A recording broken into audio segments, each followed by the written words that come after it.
going to be the last class in this series I'm doing on the metal element.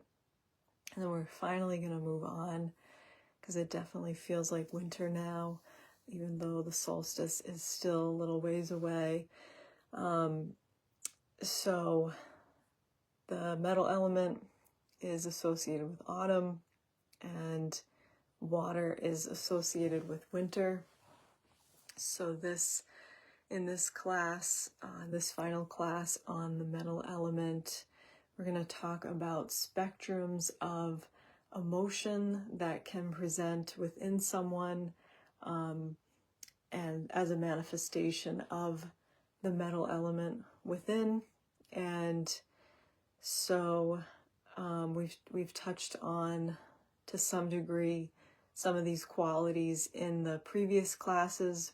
If you missed them, you can check them out on Dr. Wu Healing YouTube page.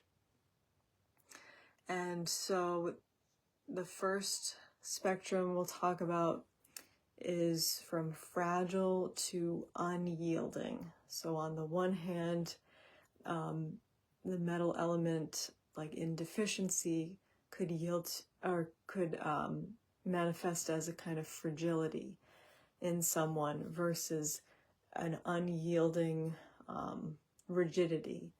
So, which of course can also be fragility in its own way, kind of like something that's brittle, that shatters easily.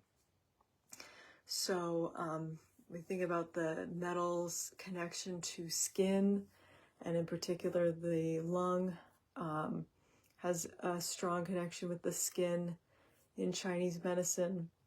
And so someone who is thin-skinned, metaphorically or emotionally, we can think about that as a deficiency of metal, and so fearing criticism, not taking criticism well, taking it too personally, too deeply, and it could even it could also manifest as a physical thing. Someone with sensitive, really sensitive, reactive skin doesn't necessarily mean they're going to be emotionally thin-skinned. And on the other end of that spectrum, unyielding or rigid. So someone who is guarded, not showing vulnerability, and that can get into other elements as well. I mean, all of the elements are interrelated. So in particular, vulnerability can relate to the fire element, but the fire element is said to be the controller or the regulator of the metal element. So if there's not enough fire to kind of soften the metal, you can get this guardedness and lack of vulnerability, or like a defensiveness, or even if they receive criticism, turning it back on the person they receive it from. So yeah, being defensive, and kind of harsh, cold, brittle. Also, it can manifest as a perfectionism, a nitpicking. So that could be of yourself, of others, both, and just being really rigid about things being just so, and to the point where it's not helpful. It's that's the other extreme, right? There is a healthy way of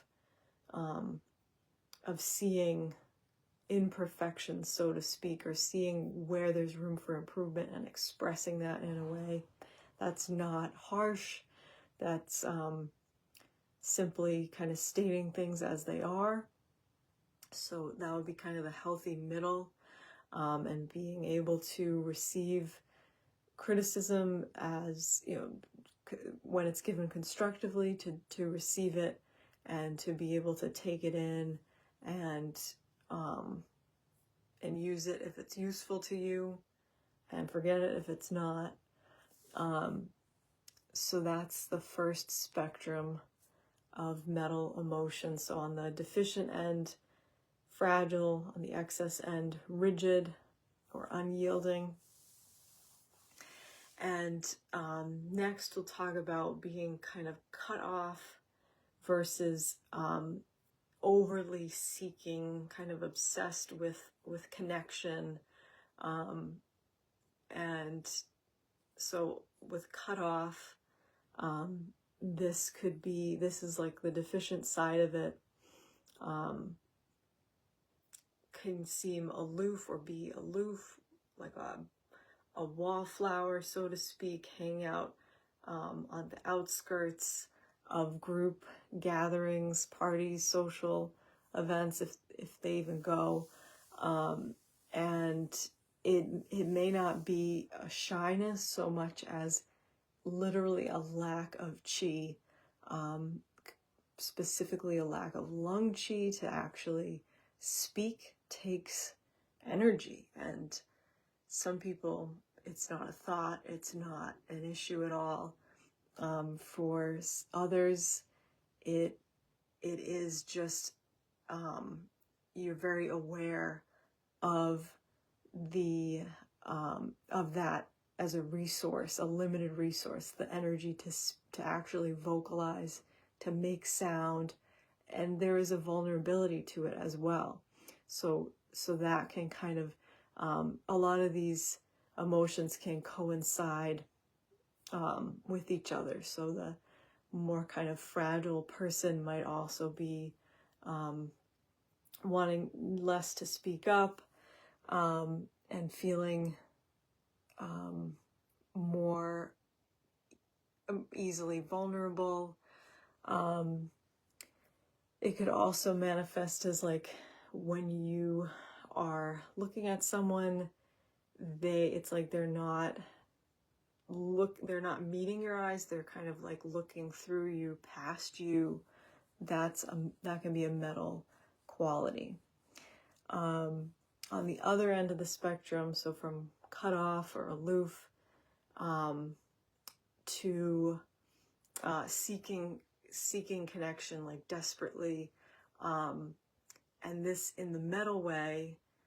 So I'm not talking about in a fire way, which would be seeking friendship, romance. The metal way would be more of a spiritual bent, seeking spiritual teachers, perhaps gurus, or mentors in some way. It doesn't have to be spiritual necessarily. And there's nothing wrong with having a guru, a mentor, a spiritual teacher.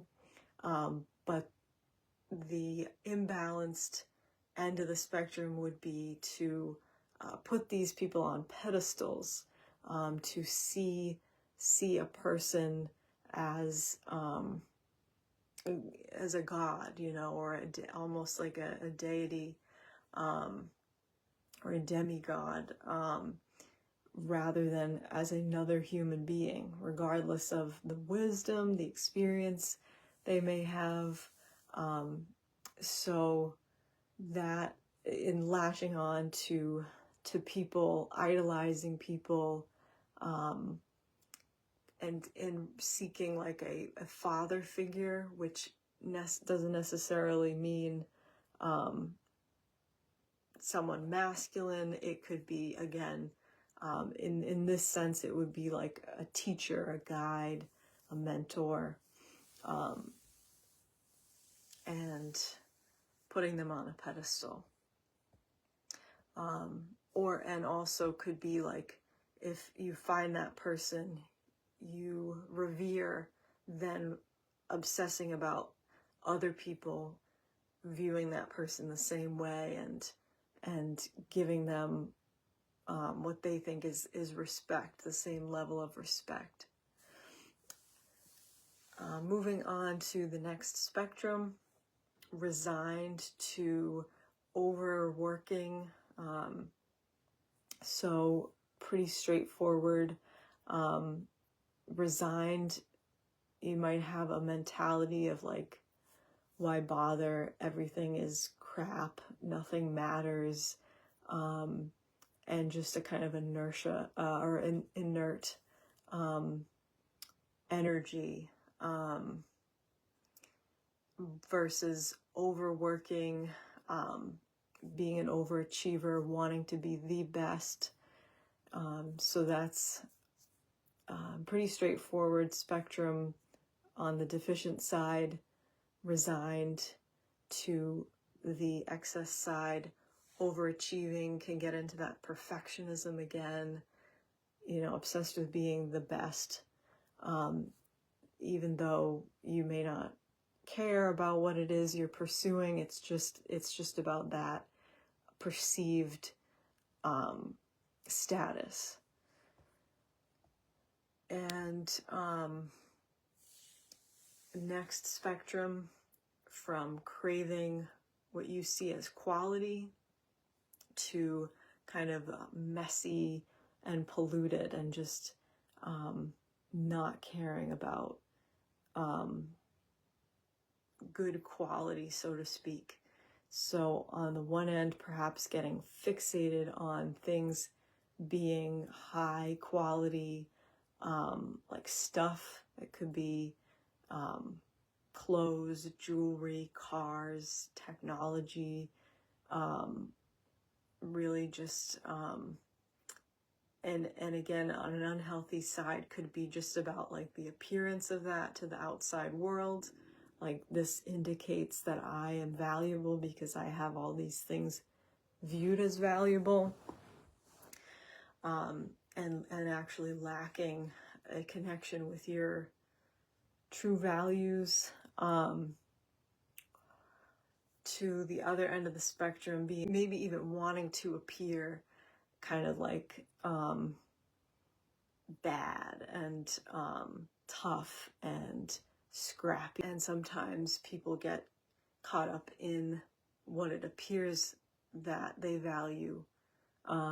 So whether that is to look like a refined person, so to speak, versus unrefined, and whatever you attach quality to. And so on the one hand, could be fixated on pursuing what you view as quality in stuff, or it could even be in that like spiritual connection, wanting this kind of like immaculate appearance versus being more kind of the earthly realm, more so in your animal body, or Po, the spirit of the metal element. And lastly, the last spectrum we'll talk about is deeply moved, like easily, emoting easily, particularly like tearing up easily, versus just kind of nonchalant. And again, kind of goes back to some of the other ones, like being cut off, or being resigned, being just like whatever, nothing really gets to you, nothing touches you, at least on the surface, at least that what you show outwardly, versus someone who's just like just so easily touched, and has perhaps kind of an intensity of feeling, or easily awed by whatever it may be, nature, a gift, just easily tearing up or emotional. So that is the conclusion of the series on the metal element.